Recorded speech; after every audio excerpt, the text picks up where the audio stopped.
अस्सलामुअलैकुम। अच्छा, एक सवाल है जो अक्सर हमारे जहन में आता है, खास तौर पर उनके लिए जो हज कर चुके हैं। देखिए, पहला हज तो फर्ज है, वो तो हो गया, पर उसके बाद क्या? कौन सा काम बेहतर है? क्या दोबारा हज पर जाना चाहिए या फिर उन्हीं पैसों से किसी गरीब की, किसी परेशान हाल की मदद करनी चाहिए?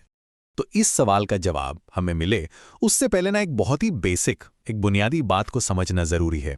देखिए, जो पहला हज है ना, वो कोई ऑप्शन नहीं है, वो तो एक फर्ज है।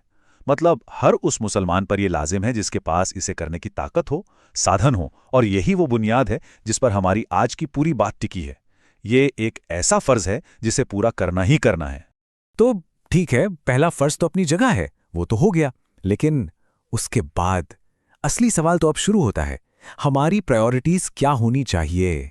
और यहीं पर बात सिर्फ एक इबादत की नहीं रहती, ये हमारी सोशल रिस्पॉन्सिबिलिटीज, हमारी सामाजिक जिम्मेदारियों की बात बन जाती है। यहां ये बात समझाई गई है कि एक और, यानी एक नफली हज पर जाने से पहले जरा अपने आसपास की दुनिया पर नजर डालना कितना जरूरी है। हो सकता है दुनिया के किसी कोने में कोई जुल्म सह रहा हो, या हमारे ही मोहल्ले में कोई परेशान हो, किसी बच्चे की पढ़ाई का खर्च हो, किसी रिश्तेदार को मदद की जरूरत हो, या फिर जिनके हम जिम्मेदार हैं उनके हक। ये सब वो जिम्मेदारियां हैं जिन्हें पहले पूरा किया जाना चाहिए। और ये जो प्रायोरिटी का सवाल है ना, ये हमें एक और भी गहरे सवाल की तरफ ले जाता है। सवाल हमारी नीयत का। आखिर हम ये इबादतें करते क्यों हैं? जरा सोचकर देखिए, क्या आज हज जैसी बड़ी इबादत बस एक स्टेटस सिंबल बनकर रह गई है, समाज में नाम के लिए, या बस ये सोचकर कि चलो गुनाह धुल जाएंगे? नहीं, इसकी हकीकत ये नहीं है। हज की असलियत कोई बाहरी रस्म रिवाज नहीं है, बल्कि ये तो खुदा के साथ अपने रिश्ते को समझने और उससे किए वादे को निभाने का एक बहुत ही गहरा, एक रूहानी सफर है। और पता है, यहीं पर इन पाक कामों की असल रूह, मतलब जो उसका सोल है, वो कहीं खो जाता है। जब मकसद बस रस्म पूरी करना या दिखावा करना रह जाए ना, तो इबादत में से जान ही निकल जाती है। इंसान ये भूल ही जाता है कि इस काम का असली मतलब क्या था। तो सवाल ये उठता है कि हज की वो असल रूह आखिर है क्या? अगर ये सिर्फ कुछ रस्में नहीं है, तो फिर क्या है? जवाब है, ये एक अहद है, एक कवनेंट, एक वादा खुदा के साथ। ये सिर्फ एक ट्रिप नहीं है, ये अपने आप को, अपनी पूरी जात को खुदा के सामने पेश करना है।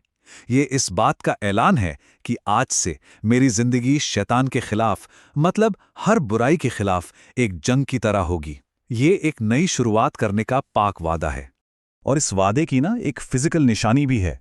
हजरे अस्वद, वो जो काला पत्थर है, उससे चूमना या छूना ये सिर्फ एक रस्म नहीं है, इसको खुदा के हाथ का सिंबल, एक अलामत माना गया है। सोचिए, जैसे पुराने जमाने में लोग हाथ पर हाथ रखकर कोई वादा करते थे, बिल्कुल वैसे ही एक हाजी उस पत्थर को छूकर खुदा से अपने वादे पर एक तरह से मोहर लगाता है, उसे रिन्यू करता है। तो ये अहद, ये जो वादा है, इसके शब्द क्या हैं? इसकी फीलिंग क्या है? देखिए, ये सिर्फ लफ्ज नहीं है, ये तो एक इकरार है, एक कन्फेशन। एक इंसान खुदा के सामने खड़े होकर ये कह रहा है कि मैं यहां अपने ईमान को ताज़ा करने आया हूं, अपने वादे को निभाने की नीयत से आया हूं। ये एक बहुत ही पर्सनल, बहुत ही गहरा मोमेंट होता है, उस वादे को याद करने का जो हमारी जिंदगी का असल मकसद तय करता है। तो बस यही है हज का असल मकसद। ये उस अहद को, उस पक्के वादे को जो हमने खुदा से किया है, उसे ताज़ा करने का एक मौका है। और ये कोई छोटी बात नहीं है, ये तो जिंदगी भर का एक समझौता है कि हम एक बेहतर इंसान और एक बेहतर मुसलमान बनकर अपनी जिंदगी गुजारेंगे। और यहीं पर आकर ना सारी बातें जुड़ जाती हैं। जो इंसान इस वादे की सच्चाई को समझ लेता है, वो दोबारा हज पर जाने से पहले अपने घर परिवार, अपने पड़ोस, अपनी जिम्मेदारियों को देखकर सच में 1000 बार सोचेगा। क्यों? क्योंकि वो ये जान जाता है कि खुदा से किया गया वादा सिर्फ काबे के चक्कर लगाने से पूरा नहीं होता, बल्कि उसके बंदों का हक अदा करने से भी पूरा होता है। तो ये सारी बातचीत हमें एक आखिरी सवाल पर लाकर छोड़ देती है। अगर हज का मतलब ही अपनी जिम्मेदारियों को निभाने का एक नया वादा करना है, तो क्या हमारी पहली जिम्मेदारी उन वादों को पूरा करना नहीं है जो हमारे बिल्कुल सामने हैं, हमारे अपने समाज में, जो पूरे होने का इंतजार कर रहे हैं?